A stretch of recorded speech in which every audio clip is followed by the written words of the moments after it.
Assalamualaikum warahmatullahi wabarakatuh. Sebelum kita bicara tentang materi ini, gambaran materinya, dan sambil sebentar baru dikumpul tugasnya. Lalu kita awali aktivitas kita dengan membaca doa. Doa baca surat Al-Fatihah, dulu tes satu bisa. Kemudian doa menuntut ilmu. Ada tahu doa menuntut ilmu? Rabbi zidni ilman warzuqni rahman. Kemudian doa untuk orang tua.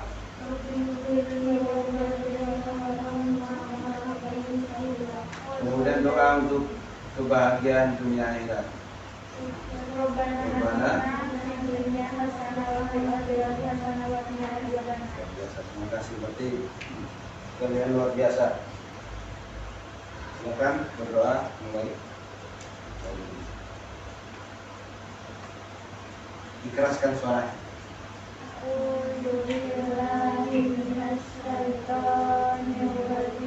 Bismillahirrahmanirrahim.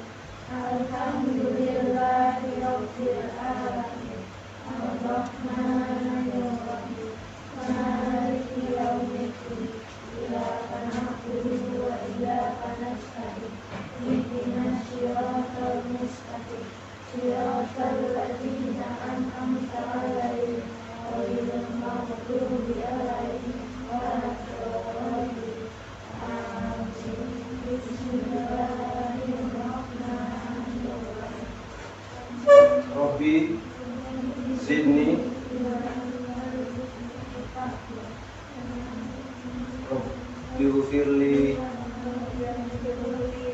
Rabbi ufirli wali walidayya Rabbana atina fid dunya hasanah wa fil akhirati hasanah wa qina adzabannar. Alhamdulillah. Oke, kita kali ini Bu Guru kasih perkenalkan tentang materi ini. Dengan ilmu pengetahuan mungkin sudah pernah dikasih tugas gitu ya. Sudah dikasih tugas pernah ya tentang ilmu pengetahuan. Sudah G gitu ya. Jehan, ya sudah pernah dikasih tugas ini kan? Tapi belum dikasih penjelasan. Ya kan? Karena selama ini kita dibatasi oleh ruang dan waktu karena Covid. Jadi dibatasi oleh ruang dan waktu. Baru kali ini Allah kasihkan kita waktu, kesempatan dan kesehatan untuk boleh hadir di tempat ini, paling tidak mengenal pembahasan kali ini. Oke, pembahasan kali ini adalah tentang ilmu pengetahuan. Dengan ilmu pengetahuan hidup jadi lebih indah. Segala sesuatu menjadi indah kalau punya ilmu pengetahuan. Dari materi ini kita nyambungnya ke ilmu dengan mana tadi? Dengan ilmu pengetahuan hidup jadi lebih indah. Segala sesuatu ini kan panas, ya kan? Panas deh. Ada kipas angin. Itu buktinya apa tuh kipas angin? Itu siapa yang buat? Siapa yang buat kipas angin? Manusia yang buat toh. Dengan kipas angin kita jadi dingin. Manfaatnya itu ilmu dengan ilmu pengetahuan yang panas itu jadi dingin. Dengan ilmu pengetahuan. Nah, itu ada gambar apa? Ada gambar roket, pesawat luar angkasa. Ada gambar kapal selam. Ada gambar itu pertambangan, tambang, galian hasil apa? Sumber daya bumi dalam tanah. Ya. Kemudian ada kegiatan belajar di laboratorium, di lab IPA atau lab TIK dan sebagainya, atau lab keterampilan dan sebagainya. Dari gambar itu, apa yang terpikirkan oleh kalian? Ada luar angkasa, pesawat luar angkasa, ada kapal selam, ada galian tambang, kemudian ada aktivitas belajar. Dari gambar itu kira-kira yang apa yang terpikirkan oleh kalian? Siapa yang bisa berkomentar dari gambar ini? Dengan ilmu pengetahuan hidup jadi lebih indah. Dengan ilmu pengetahuan segala sesuatu bisa terwujud. Dengan ilmu pengetahuan segala sesuatu bisa tercapai.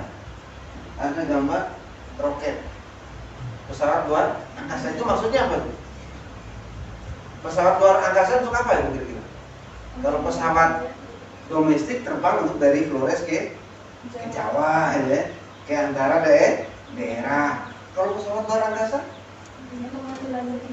untuk menjelajahi luar angkasa, sampai yang ke bulan itu. Sekarang lagi trennya apa? Orang lagi penelitian ke Mars itu, bahkan ada upaya bahwa di Mars itu nanti akan bisa hidup. Itu hasil dari apa? Dari ilmu pengetahuan. Kalau tanpa ilmu pengetahuan kita tahu tidak namanya Mars, tahu tidak namanya informasi tentang bulan, tahu tidak tentang struktur. Ternyata Mars itu hampir mirip-mirip dengan bumi, hanya tidak ada tanda-tanda kehidupan. Kemudian ada kapal selam. Apa tuh kapal selam? Kerjaannya apa kapal selam? Menjelajahi bawah laut sampai kedalaman yang luar biasa yang tidak bisa dijangkau oleh kita manusia. Tapi dengan kapal selam bisa berlama-lama di dalam ribuan mil di kedalaman laut. Kok bisa? Orang bisa dengan kapal selam tidak tenggelam, ya? Terus dibuang batu tenggelam, ya? Dibuang besi, kapal selam besi tidak? Besi. Tapi bisa naik lagi waktu dia selam. Kayak main lumba-lumba kan, dibuat kayak seperti kan. Itu bukti daripada ilmu pengetahuan. Dengan ilmu pengetahuan orang mulai belajar daripada gaya geraknya ikan paus. Dia bisa tenggelam, kemudian dia bisa naik. Nah, dibuatlah kapal selam. Karena ilmu pengetahuan besi satu dibuang ke laut tenggelam, tapi besi yang banyak dirakit sudah. Kemudian ada pertambangan masuk ke dalam bumi. Itu dalam sekali. Pernah lihat gambar di berita tentang Freeport yang tambang emas di Papua? Nah, nanti pulang cari tambang emas Papua, itu kedalamannya itu dalam sekali. Kita lihat dari atas permukaan, mobil yang besarnya rumah ini itu sebesar jari kita. Manusia dengan ilmu pengetahuan dia mampu sampai ke dalam bumi, berlama-lama lagi di dalam. Tidak ada yang mabuk di dalam, aman. Kemudian ada aktivitas kegiatan belajar. Jadi orang berilmu itu dia harus dengan belajar. Tanpa dia belajar dia tidak akan punya ilmu. Kalau dengan dia tidak punya ilmu, tentu sesuatu itu menjadi tidak indah. Laptop, HP itu karena ilmu pengetahuan. Indah tidak? Indah. Lagi capek, malas, angkat HP dengar lagu kimia gitu ya. Lagu dangdut. Apa lagi? DJ. Lagu lagi apa? Disco. Lagu apa lagi? Lagu slow Padang, Minang dan sebagainya ya. Hidup jadi indah kalau dengan teknologi. Itu tentang ilmu pengetahuan. Kita masuk kepada materi. Kita masuk kepada materi. Tadi gambaran tentang ilmu pengetahuan. Sekarang kita bicara tentang hukumnya. Menuntut ilmu itu hukumnya apa? Perintah menuntut ilmu bagi seorang muslim, bagi kita umat Islam. Hukum menuntut ilmu itu wajib. Hukumnya adalah wajib. Ayat pertama yang suruh kita belajar itu ayat apa? Quran surat Al-Alaq. Ada yang hafal Quran surat Al-Alaq? Kalau yang ngaji pasti hafal. Iqra. Ada yang bisa sambung? Iqra. Nah, iya. Iqra bismi rabbikal ladzi khalaq. Terus khalaqal insa min alaq. Iqra wa rabbukal akram alladzi 'allama bil qalam. 5 ayat. Itu pertama kali ketika Rasulullah Nabi Muhammad SAW berada di dua tempatnya Rasulullah bersembunyi di Arab. Gua Gua Hira.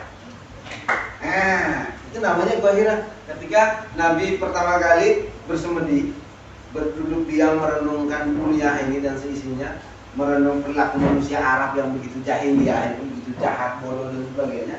Nabi bersemedi di namanya Gua Hira. Datanglah malaikat Jibril beritahu.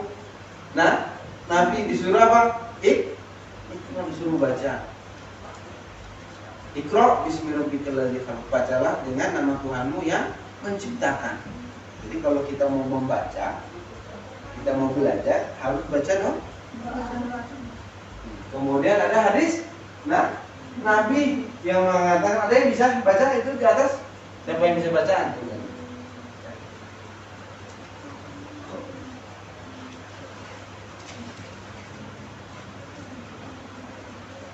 Thalabul ilmi faridatun ala kulli muslim wa wadi'ul ilmi inda ghairi ahlihi kamukallidil khanazir al-jauhar wal lu'lu wa dhahab. Ada yang bisa baca artinya?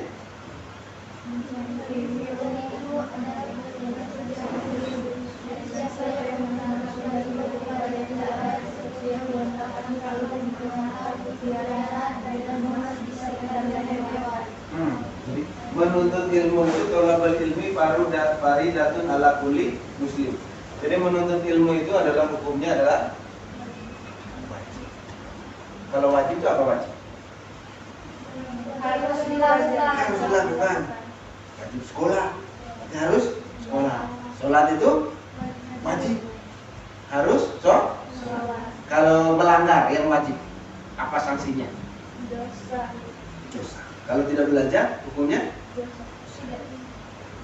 Tidak belajar itu hukumnya dosa, karena belajar menuntut ilmu itu hukumnya sama dengan sholat, sama dengan puasa Ramadan. Kalau tidak belajar, dosa. Jadi umat Islam dosa paling banyak itu bukan karena dia tidak sholat, tapi karena dia tidak pernah belajar. Jadi orang Islam itu harus belajar. Dalam setiap detik nafasnya itu adalah belajar. Karena orang bilang dengan pendekatan ilmu sekarang bilang saintifik, mengamati. Al-Quran jauh sebelumnya sudah suruh kita mengamati, membaca dengan melihat alam sekitarnya. Jadilah ilmu pengetahuan yang namanya ilmu geografi, dari melihat gunung. Ya. Ada ayat lagi yang mengatakan afala yang zuruna ilal ibli kaifa khuliqat. Ada yang apa? Wa ilas samai kaifa rufi'at, wa ilal jibali kaifa nusibat, wa ilal ardi kaifa sutihat. Ada yang apa itu? Hai manusia, apakah kamu tidak melihat itu hewan diciptakan, unta diciptakan, kerbau diciptakan, harimau diciptakan? Yang punya cita-citanya satu, membuat pesawat terbang untuk bangsa Indonesia.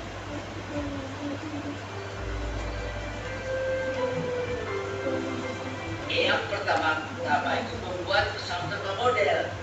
Itu yang usiakan 18 tahun. Tapi itu yang sudah betul-betul gimana bisa terbang itu. Yang merekayasa supaya energi panas, suara, gerakan jadi tinggi sehingga tekanannya turun.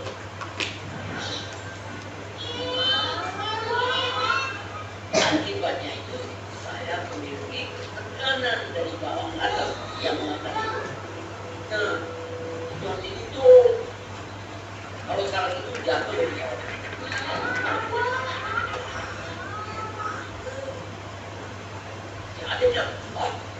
Siapa tadi? B.J. Habibie. Siapa yang tahu B.J. Habibie? Presiden ketiga Indonesia. Presiden ketiga Indonesia. Apa keahliannya? Membuat pesawat. Membuat pesawat. Orang Indonesia yang mampu menciptakan pesawat. Kenapa dia bisa? Karena dia belajar. Karena ada pengetahuan. Dari mana prosesnya? Allahumma wa bihamdika asyhadu an la ilaha illa anta astaghfiruka wa atubu ilaik. Sekian, assalamualaikum warahmatullahi wabarakatuh. Oke, terima kasih atas waktu dan kesempatannya. Kembali ke